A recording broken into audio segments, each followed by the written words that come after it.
I think that McCormick's Creek State Park is a very strong asset for Owen County. Owen County is really fortunate to have a state park facility in its midst.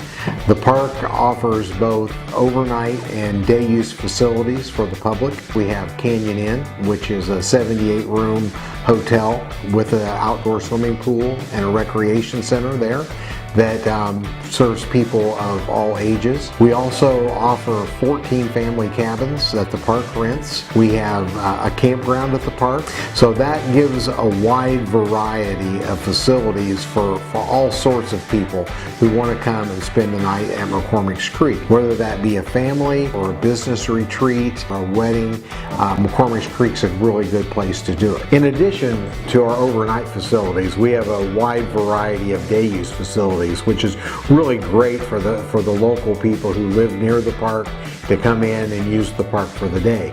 We have over 10 miles of hiking trails. We have 2 nature preserves in the park that the hiking trails meander through, and it's really a wonderful experience to get out into the park and see the natural beauty from the hiking trails there. In addition, we have a saddle barn operation where you can come in and you can take horse rides or pony rides. We have tennis courts and basketball court facilities. We have an Olympic-sized swimming pool. We have a fully staffed nature center. So really, no matter what time of the year that you want to visit, McCormick's Creek is an outstanding location for both overnight and day use facilities. Spencer Pride, actually, we started as an offshoot of the local PFLAG organization, but that was really more focused on parents, family, and friends of lesbians and gays, and we had a lot of individuals who were actual LGBTQ plus people. So we had created the Pride organization. We started that and did our very first one at Cooper Commons Park, right along the river here in Spencer. We were thrilled with our turnout. We had about 7 vendors and I think 72 people that first year.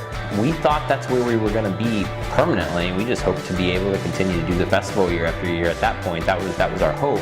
The next year, the Cooper Commons Park had been flooded, and so we went to the commissioners, and ultimately they put some faith in us, and we had a picnic. We gave away food. That was our second annual Pride Festival. We threw it together on the courthouse lawn there, and it was a dream for us to be on the courthouse. One of our founders actually, when we first went to Cooper Commons, had said, "Oh, let's do it on the courthouse." And we're like, "Oh, please!" You know, we thought that's such a fantasy, that's such a dream.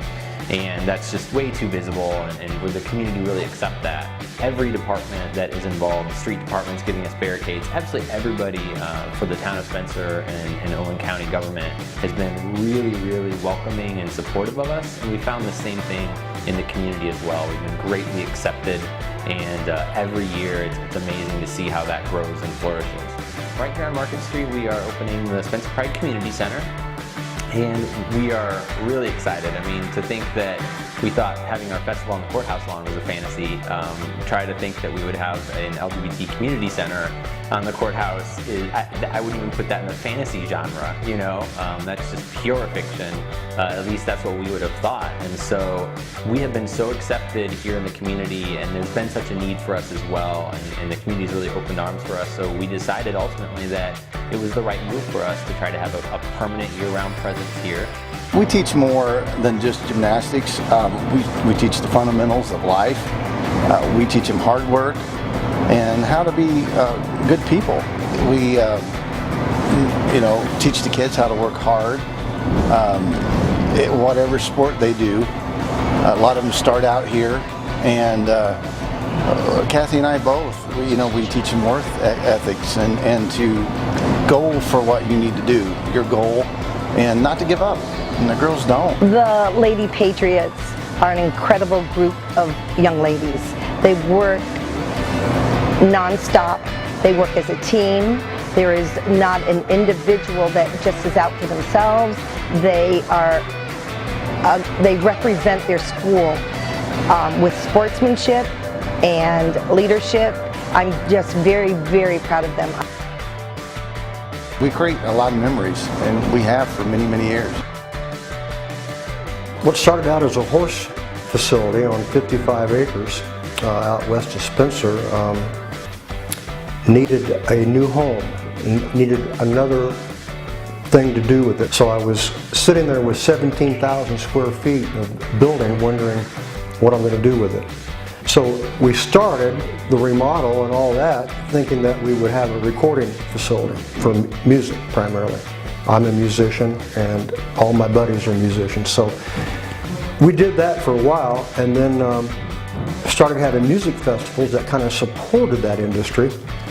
And from that, people started getting engaged and then ended up wanting to get married at Stable Studios. One kind of morphed into the other here.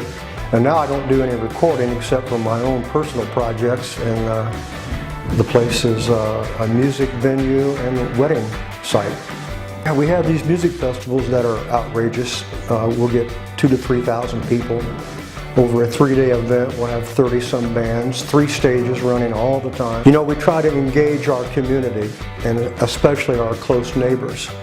So every neighbor that comes to the gate and announces that he's a neighbor is given a free ticket. Neighbors have embraced the whole thing, and it's turned out great.